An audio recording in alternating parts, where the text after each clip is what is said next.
어떤 분이 어린이를 이렇게 소개를 했습니다. 세상에서 가장 가치 있는 자원이고 미래에 대한 최고의 희망이다. 오늘이 이런 어린이날입니다. 그런데 오늘날 많은 부모들이 이 어린이날을 잘못 생각하고 있는 것 같아요. 사실 어린이날은 어린이를 위한 날이 아닙니다. 그런데 대부분의 부모가 어린이날을 어린이를 위하는 날, 그래서 아이들의 응석을 다 받아주고 또 좋은 곳으로 데리고 가서 구경도 시키고 또 뭐 경험 체험도 시키고 맛있는 것도 먹이기도 하고 또 아이들이 요구하는 것들을 사주기도 하고 그런 날이 어린이날로 또 아이들도 그렇게 생각을 하고 있습니다. 그래서 실제적으로 많은 부모들이 어린이날이 굉장히 피곤하고 힘든 날이 되어버렸습니다. 참 유감스러운 일이 아닐 수가 없습니다. 오히려 어린이날은 부모를 위한 날 혹은 어른들을 위한 날입니다. 어린이에 대한 잘못된 어른들의 생각과 시각을 바로잡는 날이고 또 미래에 대한 최고의 희망인 자녀를 부모로서 어떻게 올바르게 잘 양육을 할 것인가 고민하면서 결단하는 날이 바로 어린이날인 것이죠. 즉 부모의 사명을 어떻게 잘 감당할 수 있을 것인가 그것을 고민하면서 다짐하는 날이 어린이날이라 그런 얘기죠. 예로부터 세계적으로 청소년 문제는 아주 심각한 골칫거리였습니다. 특히 우리나라 청소년 문제는 OECD 국가 중에서도 가장 심각하다 그렇게들 얘기하고 있지 않습니까? 학교 폭력을 비롯해서 왕따 문제라든지 또 게임 중독, 인터넷 중독, 요즘에는 스마트폰 중독, 또 가출, 자살, 이 자살 문제가 상당히 심각합니다. OECD 국가 중에서 우리나라가 제일 높다고 그러잖아요. 인구 10만 명당 32명인가? 34명인가? 그렇게 돼요. 그런데 그 34명 중에서 13명이 청소년이에요. 근데 3분의 1이 청소년들이 차지하고 있다. 그런 얘기입니다. 그리고 소아청소년 6살에서 17살 여기를 소아청소년이라 그렇게 얘기를 하는데 이 소아청소년들의 청소년들 중에서 정신장애를 앓고 있는 아이들이 16.1%예요. 그 중에서 10%는 심각한 치료를 받아야 될 그런 단계라 그렇게 얘기를 하고 있습니다. 그런데 유일하게 이 청소년 문제가 없는 나라가 있어요. 어찌 사람 사는데 문제가 없겠습니까만은 그 청소년 문제가 보편적으로 적은 나라가 있어요. 그 나라가 어떤 나라냐? 이스라엘이라 그렇게 얘기를 합니다. 왜 이스라엘은 이렇게 청소년 문제가 적냐? 그들의 철저한 교육 때문이라 또 그렇게 얘기를 하고 있어요. 사실 교육 문제 하면 자녀 교육 그러면 우리나라도 둘째가라면 서러워하는 그런 나라 아니겠습니까? 그런데 우리나라는 청소년 문제가 OECD 국가 중에서 가장 심각한 국가이고 반면에 이스라엘은 청소년 문제가 아주 적은 그런 나라. 두 나라 차이가 어디에서 온 것일까? 그것은 교육을 시키긴 하는데 교육의 내용과 방법에 있습니다. 이스라엘 사람들의 자녀 교육의 중심은 철저한 신앙 교육입니다. 다른 말로 표현하자면 말씀 교육이에요. 이것을 쉐마 교육이라 그렇게 얘기하는데 오늘 봉독했던 본문이 바로 이 쉐마 본문의 정신을 잘 담고 있는 그런 내용입니다. 흔히 쉐마를 다음 세대를 위한 교육 헌장이라 그렇게 얘기를 하고 또 다르게는 이 쉐마를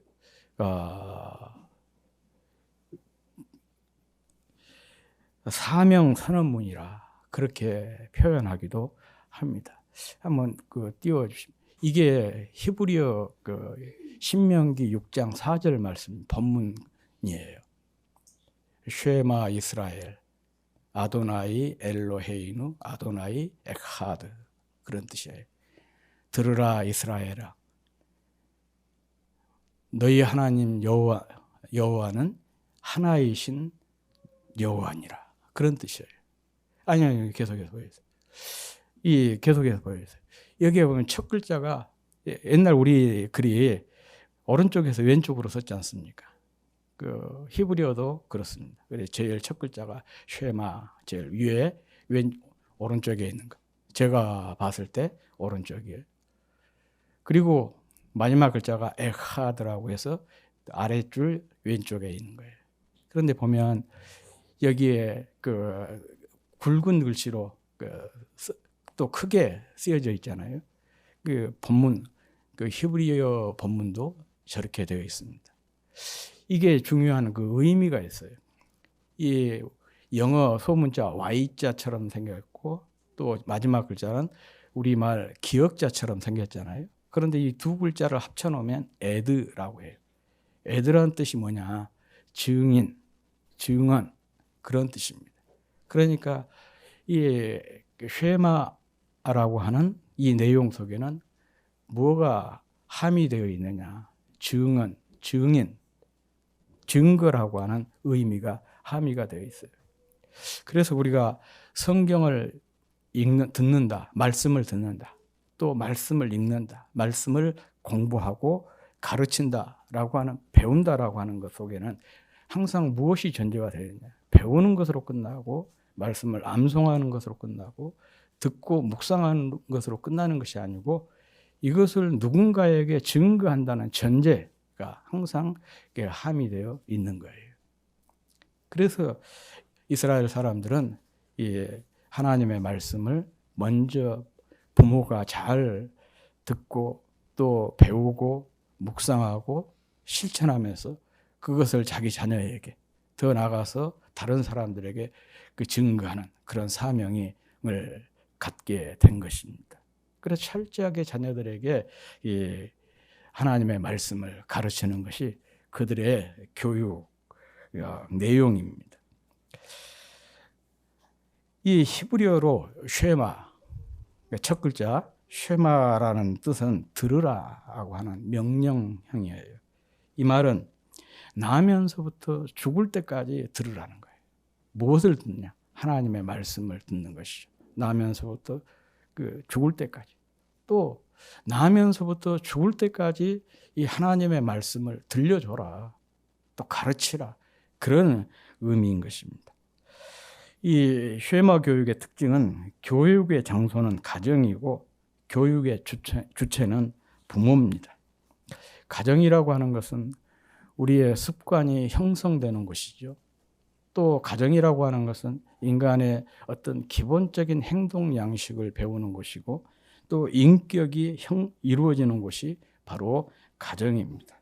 가정을 통해서 배우고, 사랑을 배우고, 가정을 통해서 신뢰를 배우고, 또 가정을 통해서 어떤 공동체 의식을 배우게 되고, 위기에 대처하는 법을 배우고, 특별히 하나님에 대한 신앙을 배우는 곳이 바로 가정입니다. 특히 이 가정은 믿음의 사람을 키워내는 둥지, 요람입니다.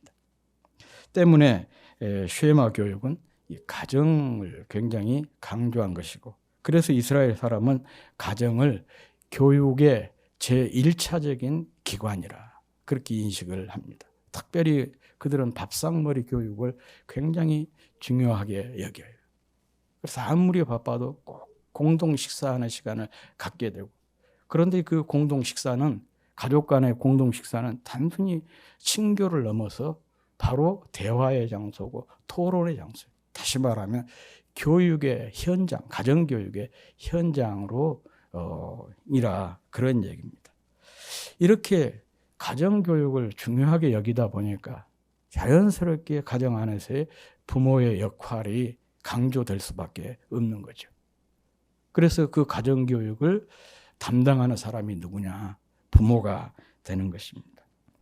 히브리어로 하나님의 말씀인 율법을 토라라고 얘기를 하고, 부모를 호림, 또 선생님을 모림, 이렇게 얘기를 합니다.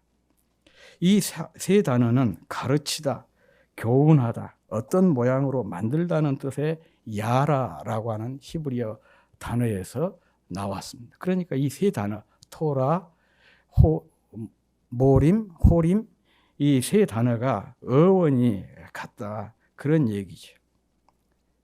우리나라에서 유교 교육에서 군사부 일체라는 말이 있는 것처럼 그 이스라엘에서는 언사부 일체, 소위 말하면 말씀과 부모, 스승과 이 교사는 하나라는 얘기죠. 아니, 그 부모는 하나라는 얘기예요. 부모는 자녀 인생의 토라이자 스승이라는 뜻입니다. 이 토라라고 하는 게 그 율법, 우리는 그렇게 이해를 하고 있는데, 율법이라고 하는 단어가 너무 협의적이에요. 그래서 이제 요즘 학자들은 율법이라고 토라를 번역하지 않고 그냥 원어 자체를 사용해 버립니다. 왜냐하면 그 의미가 너무 크기 때문에. 그런데 가장 핵심적인 뜻이 뭐냐? 원리, 원칙, 또 어떤 기준, 이정표, 뭐 그런 것이에요. 그러니까 부모는 자녀에게서 삶의 이정표이자 스승이라, 그런 얘기예요. 그래서 이스라엘 사람은 이렇게 말합니다. 하나님은 이스라엘에게 토라를 주셨고 부모는 자녀에게 토라를 가르치는 사명이 있다. 때문에 그들은 신앙 교육을 가장 중요하게 여기고 이것을 부모가 가정에서 사명감을 가지고 힘써 가르치는 것입니다.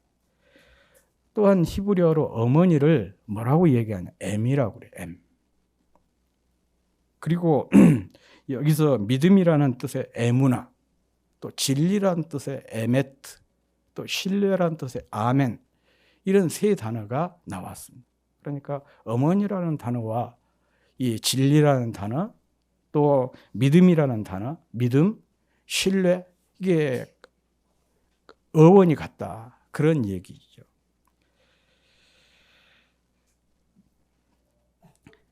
그러니까 그 어머니에 의해서 자녀의 믿음이 결정이 되고, 또 진리, 또 신뢰, 이런 것들이 다 결정이 된다, 그런 얘기입니다.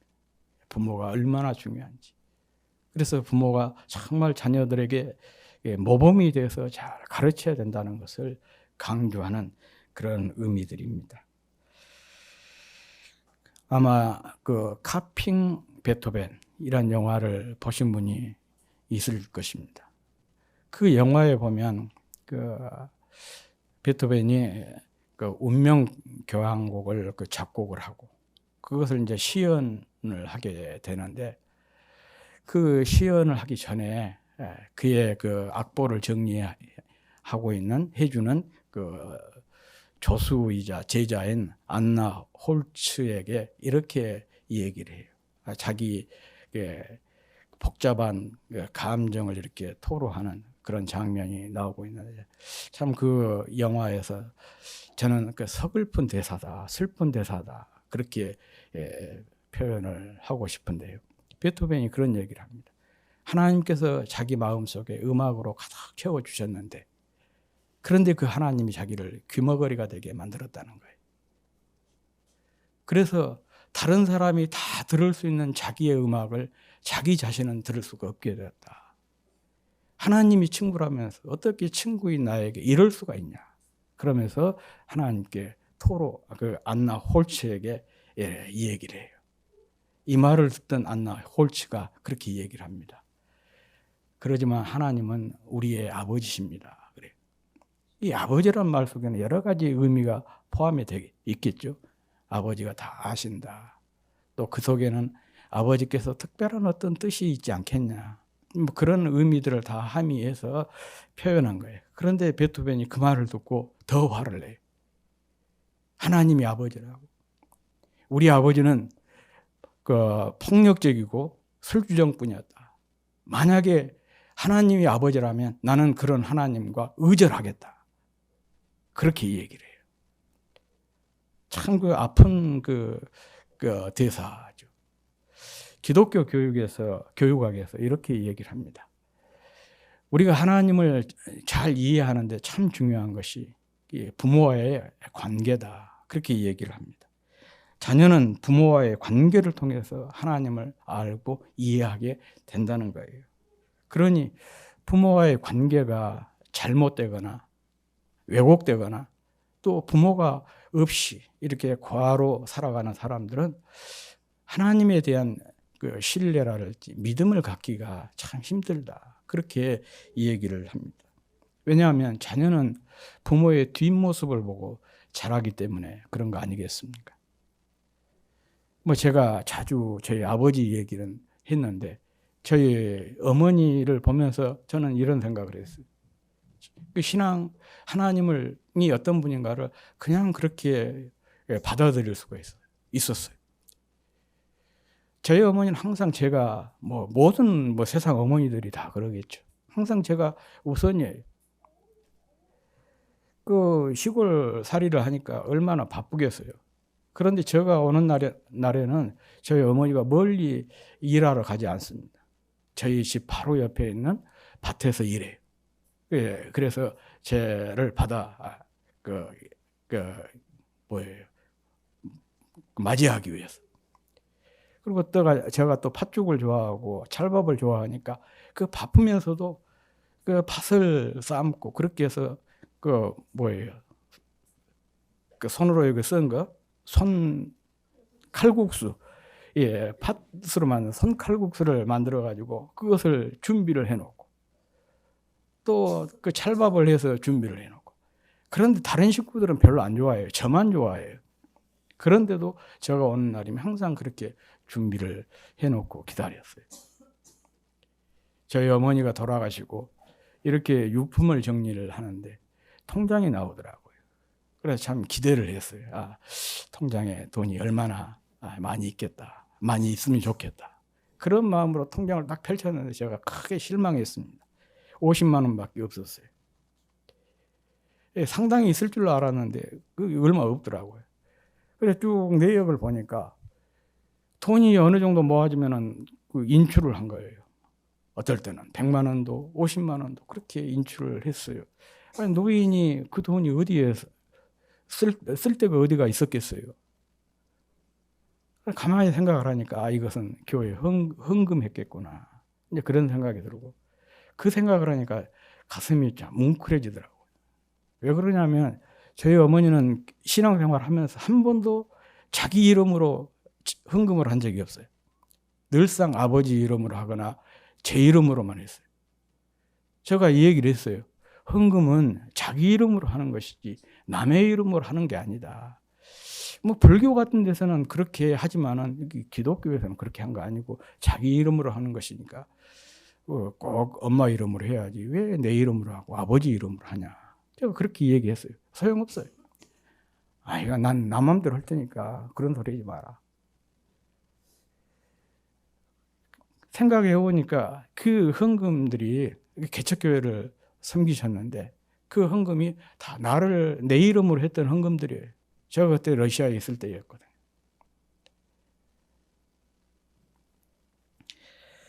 이런 모습을 보면서 그런 생각을 했죠. 하나님이 어머니를 통해서 하나님이 내게 어떤 존재인가. 내가 항상 우선이고 내가 잘 되기를 바라고 항상 나를 먼저 생각해 주시는 분. 굳이 이것을 누가 가르쳐 주지 않아도 저희 어머니 모습을 통해서 하나님이 그런 하나님이라는 것을 제가 깨닫게 된 거예요. 이해하게 된 거죠. 인간 부모도 그렇게 하는데 이 영적인 부모이신 하나님께서 그만 못하겠습니까? 그러니까 하나님에 대한 이해가 하나님에 대한 믿음이 누가 어떻게 설명하지 않아도 부모를 아버지를 통해서 어머니를 통해서 자연스럽게 그냥 이해가 돼버린 거예요. 그래서 참 부모가 중요하다. 자녀는 부모의 뒷모습을 보고 자라기 때문에 그런 것이죠. 그래서 부모가 자녀에게 좋은 모델이 되고 모범이 되는 것이 참 중요한 것입니다. 오늘 본문도 그런 말씀이에요. 오늘 본문 5절, 6절 우리 다 같이 한번 읽어보겠습니다. 5절, 6절 시작. 너는 마음을 다하고 뜻을 다하고 힘을 다하여 내 하나님 여호와를 사랑하라. 오늘 내가 내게 명하는 이 말씀을 너는 마음에 새기고. 먼저 부모가 하나님을 사랑하고 하나님의 말씀을 따라 살아라. 그런 말씀, 다시 말하면 삶으로 자녀에게 먼저 모범을 보이라, 본보기가 되라, 그런 얘기입니다. 부모가 말씀을 항상 가까이 하는 것, 부모가 하나님의 말씀을 사랑하는 것, 부모가 하나님의 말씀대로 사는 모습을 보여주라는 그런 뜻이죠. 기도하는 모습을 보여주고, 찬양하는 모습을 보여주고, 예배드리는 모습을 보여주고, 솔선수범해서 섬기는 모습을 보여주고, 또 지체인 성도들을 존중하고 몸인 교회를 잘 섬기고 사랑하고 또 사역자를 존중하고 그런 모습들을 자녀들에게 보여주라는 거예요. 그러면 자녀 또한 반드시 그런 삶을 살게 되는 것이죠. 반면에 부모가 흔들리면 자녀들도 흔들릴 수밖에 없어요. 오래전에 우리 교회 와서 집회 인도하셨던 정태기 목사님, 제가 그분의 테이프를 많이 들었어요. 그 중에 가장 인상적인 그런 말씀 중에 하나가 그런 얘기를 해요. 부모가는 한 집으로 말하자면 지붕과 같고 또 이 바닥에 기초와 같다. 그런데 지붕이 이렇게 세거나 막 금이 가갖고 무너져 내리고 아니면은 집 바닥이 기초가 흔들려 가지고 금이 쩍쩍 부러지는데 집 안에 앉아 있을 사람이 누가 있겠냐는 거예요. 오히려 그 집 안에 앉아 있으면 그 사람이 바보라는 얘기죠. 자녀들이 가출한 이유가 바로 거기에 있다는 거예요. 지붕이 흔들려 가지고 집이 무너질 판인데 어떤 자식이 그 안에 있겠냐는 거예요. 거기 안에 있으면 그 애는 문제가 있는 아이라는 거 아니냐. 그러니까 부모가 든든하게 잘 서면 자녀 문제는 반드시 해결된다. 그런 의미로 강의한 내용, 제가 지금도 깊이 생각을 하고 있습니다. 참 맞는 얘기예요. 교회도 마찬가지입니다. 교회에 부모와 같은 사람들이 교회 중직자들 아니겠습니까? 중직자들이 든든하게 서면은요, 그 교회는 든든하게 되는 거예요. 그런데 중직자들이 흔들려요. 그 교회의 기초가 흔들린 것과 같은 것이고 또 지붕이 세고 그 집이 무너져 내리는 것과 같아요. 그런데 거기에 가만히 앉아갖고 예배 드리는 사람이 누가 있겠어요? 바보지. 빨리 도망쳐야 될 거 아니겠습니까? 그런 것이죠. 그래서 부모가 모범을 보이는 것이 참 중요하고 그리고 그 보인 대로 자녀들이 따라가게 된다는 얘기입니다. 오늘 본문을 보면은요, 모범을 보이는 것을 넘어서 모든 기회, 모든 장소, 모든 방법을 총동원해서 가르치는 것 또한 강조를 하고 있습니다. 7절 말씀이에요. 우리 같이 한번 읽어보겠습니다. 시작. 내 자녀에게 부지런히 가르치며 집에 앉았을 때에든지 길을 갈 때에든지 누워있을 때에든지 일어날 때에든지 이 말씀을 강론할 것이며 먼저 부모가 자녀에게 모범을 보이고 이어서 부지런히 가르치라는 것입니다. 집에서든지 길에서든지 누워있든지 일어나든지 모든 기회, 모든 상황, 모든 장소를 불문하고 열심히 가르쳐라. 그런 말씀이에요. 그런데 여기서 두 개의 중요한 단어가 있습니다. 그 첫 번째 단어가 부지런히 가르치며라고 하는 단어죠. 그런데 원어에 보면 부지런히라고 하는 단어가 없어요. 이제 우리 성경에만 부지런히라고 하는 부사가 여기에 첨가되어 있는데 왜 그러냐? 가르치다라고 하는 단어가 히브리어로 샤난이라고 하는데 이 샤난이라고 하는 강조형이에요. 강조형이다 보니까 우리 번역하는 번역자들이 이 부지런히라고 하는 부사를 여기에 첨가를 시킨 겁니다. 그러니까 번역이 잘 된 것이죠. 여기다가 열심히 그런 부사를 첨가했어도 상관이 없는 것이죠. 그런데 이 샤난이라고 하는 히브리어 동사는 두 가지 뜻을 가지고 있습니다. 하나는 날카롭게 하다라는 뜻이고 다른 하나는 반복하다라는 뜻입니다. 고대 이스라엘뿐만 아니라 고대 세계는 문자가 없었던 것이고 또 문자가 있어도 이렇게 글을 써서 책을 만들고 그러기가 용이하지 않은 시대였기 때문에 대부분의 교육이 무엇으로 이루어졌을까요? 구전으로 이루어졌죠. 이제 구전으로 이루어지다 보니까 반복이라고 하는 것이 중요한 학습 방법이 된 것입니다. 그래서 이스라엘 사람들도 이 반복을 아주 중요한 학습 방법으로 지금까지도 그들은 사용하고 있어요. 그런데 이건 이스라엘뿐만 아니라 오늘날 우리 교육에 있어서 반복이 중요한 학습 방법 중에 하나 아니겠습니까? 훈련이라고 하는 말 속에는 뭐가 포함이 되어 있죠? 반복이라고 하는 것이 포함이 되어 있는 거예요. 농구 선수들이 슛하는 것을 하루에 허재 같은 감독은 하루에 600개씩 그렇게 했다 그러잖아요. 못해서 그랬겠어요. 계속 끊임없이 연습한 것이 훈련한 것이다. 유도 선수들도 계속해서 넘어지는 훈련, 낙법을 계속해서 연습한다고 하잖아요. 그렇게 훈련하다 보면 어떻게 되겠습니까? 예리하고 날카롭게 되는 것이죠. 고사성어 중에 마부작침이라고 하는 말이 있잖아요. 도끼를 갈아서 바늘을 만든다. 바늘처럼 이렇게 도끼처럼 큰 쇳덩어리를 바늘처럼 예리하게 날카롭게 만들려면 계속해서 반복해서 갈아야 되는 그런 훈련이 요구되는 거 아니겠어요? 그리고 가르치며 부지런히 가르친다. 이 가르치다는 단어가 그런 의미예요. 반복해서 반복하는 것. 그렇게 해서 예리하게 만드는 겁니다. 그리고 또 하나 중요한 단어가 강론이라고 하는 단어예요. 이 말씀을 강론할 것이며. 이것은 쉐마 교육 방법의 핵심입니다. 이 강론하라는 히브리어로 디베르라고 하는데요. 이야기를 나누라라는 그런 단어입니다. 어떤 규격을 갖춘 강의가 아니라 일상적인 삶 속에서 나누는 이야기, 대화를 의미합니다. 영어로 talk about이에요. 그냥 말 그대로 이야기하는 거예요. 생활 속에서 자연스럽게 이루어지는 비고의적인 어떤 의도성, 비의도적인 어떤 의도성을 가진 것이 아니라 그냥 비의도적인 그런 교육을 뜻하는 것이죠. 그래서 모든 일상을 교육의 대상, 교육의 기회로 삼아라. 그런 의미로 생각을 할 수가 있습니다.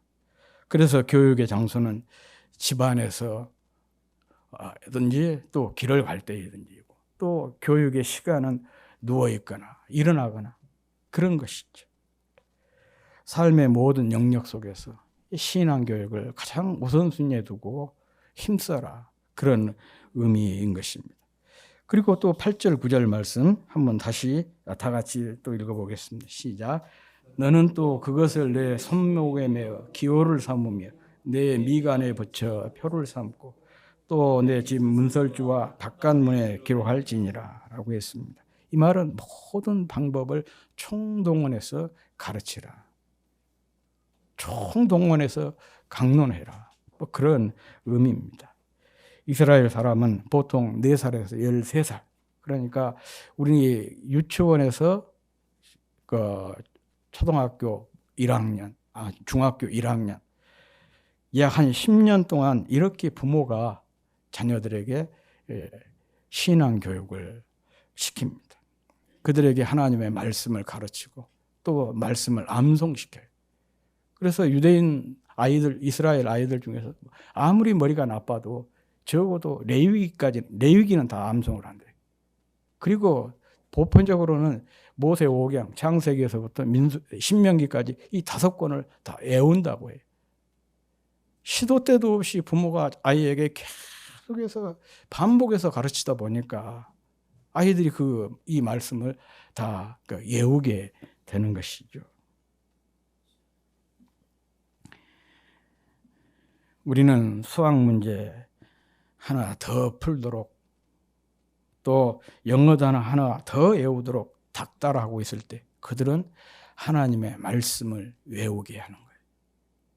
하나님의 말씀을 가르치고 있는 것이죠. 이런 교육의 내용과 방법의 차이가 오늘의 청소년 문제의 차이로 드러나고 있는 것입니다.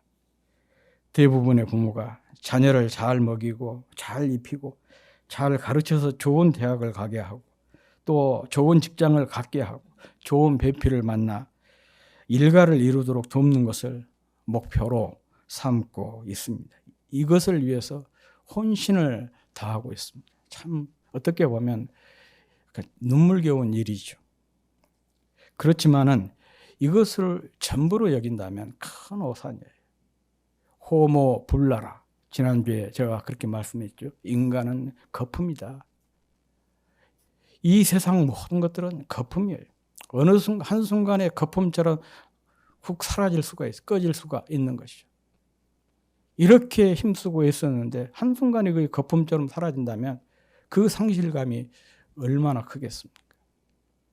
그럼에도 우리 인생이 의미가 있는 것은 뭐냐? 우리의 삶이 이 생으로 끝나는 것이 아니라 새로운 생명이 있기 때문에 그래서 의미가 있고 가치가 있는 것입니다. 그래서 현명한 부모는요, 이 세상 것, 이 생에 대해서는 조금 모자라더라도 무엇에 역점을 두냐? 영생을 위해서, 영원한 생명을 위해서 힘쓰고 애쓰게 되는 것을 볼 수가 있는 것이고 또 그렇게 해야 된다는 것입니다. 이것이 곧 다음 세대를 키우고 또 세우고 또 일으키는 비결인 것입니다. 그렇지 않으면 다음 세대가 아니라 다른 세대가 되어 버릴 수밖에 없는 것이죠. 시간이 조금 지났습니다만은 사사기 2장 10절 말씀 한번 찾아서 띄워주시면 좋겠어요. 이 말씀이 너무 중요하기 때문에 그렇습니다.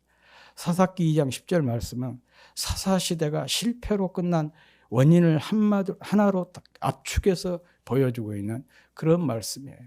사사기 2장 10절 말씀. 우리 다 같이 한번 읽어보겠습니다. 시작. 그 세대의 사람들도 다 그 조상들에게로 돌아갔고 그 후에 일어난 다른 세대는 여호와를 알지 못하며 여호와께서 이스라엘을 위하여 행하신 일도 알지 못하더라. 이렇게 하고 있습니다. 자, 사사시대의 실패 원인이 바로를 요약해서 보여주고 있는 그 말씀이에요. 여호수아를 비롯해서 정복 세대의 사람들이 죽자 그 자녀들이 이 얘기입니다. 그 자녀들은 여호와를 알지 못하고 여호와께서 이스라엘을 위해서 행하신 일도 알지 못했더라. 그래서 성경에서 이게 참 의미 있는 표현. 다음 세대라고 표현하지 않고 다른 세대라 그렇게 해요. 아버지 세대와 자녀 세대가 완전히 다른 세대가 되어버렸어요.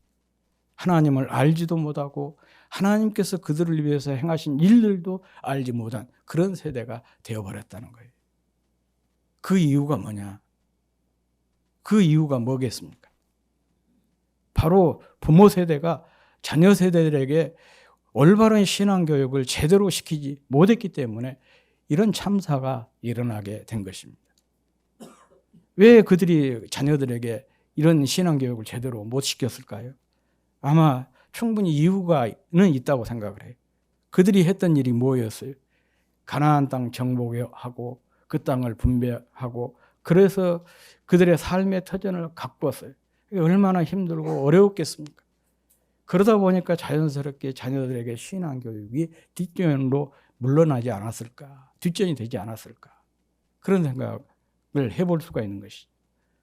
그런데 이렇게 열심히 해서 싸워서 그 영토를 확보하고 또 자기들이 살 수 있는 터전을 갖고 나서 이제 됐다라고 생각을 했는데 보니까 자녀들이 전혀 다른 세대가 되어버린 거예요. 그래서 사사시대가 실패한 시대가 되고 말았던 것입니다. 부모의 신앙을 이어받은 다음 세대가 아니라 부모의 신앙과 전혀 상관이 없는 다른 세대로가 되어버린 것이에요. 우리 사회도 마찬가지인 것 같아요. 얼마나 우리 부모들이 또 부모의 세대가 열심히 하나님을 잘 섬겼습니까? 큰 부흥을 일으켰어요. 그런데 당장 우리가 알 수 있는 것은 우리 자녀 세대, 다음 세대가 아니라 자녀 세대는 다음 세대가 아니라 다른 세대로 젤나게 가고 있는 그런 모습이에요. 지난주에 갤럽 얘기했잖아요. 우리나라 젊은이들의 52%가 무신론자다. 나는 하나님을 신이 없다고 생각한다. 그런 사람이 52%예요. 다른 세계 다른 나라에서는 32%인데 우리나라에는 52%가 된 거예요. 배나 더 많습니다. 그러니 이것은 이 부모 세대가 자녀 세대를 잘 하나님의 말씀으로 양육하지 못했다는 결정적인 증거가 된 것이고, 그러다 보니까 우리 자녀들이 다른 세대로 전락해 버린 것입니다. 우리가 목표로 삼아야 할 다음 세대는 말씀에 올곧게 순종하는 말씀의 사람이어야 합니다. 자신의 힘과 지혜와 능력이 아닌 하늘의 능력을 힘입어 살아가도록 하는 기도의 사람이어야 합니다. 세상에 살지만 세속에 물들지 않고 그곳에서 빛과 소금의 역할을 감당하며 믿음의 선한 영향력을 끼치는 사람이어야 합니다. 예배드림이 기쁨이 되고 사랑이 능력이 되고 예수님이 자랑이 되는 믿음의 사람이어야 합니다. 피 흘려 사신 교회를 내 몸처럼 사랑하는 성도여야 합니다. 우리의 다음 세대를 이런 사람으로 키워내는 우리 부모 세대의 책임이고 또 우리 교회의 사명입니다. 정말 우리 교회가 다음 세대가 튼튼하게 세워지고 또 우리 가정에서 다음 세대가 든든하게 세워지는 그런 가정을 우리 모두가 이루어냈으면 좋겠습니다.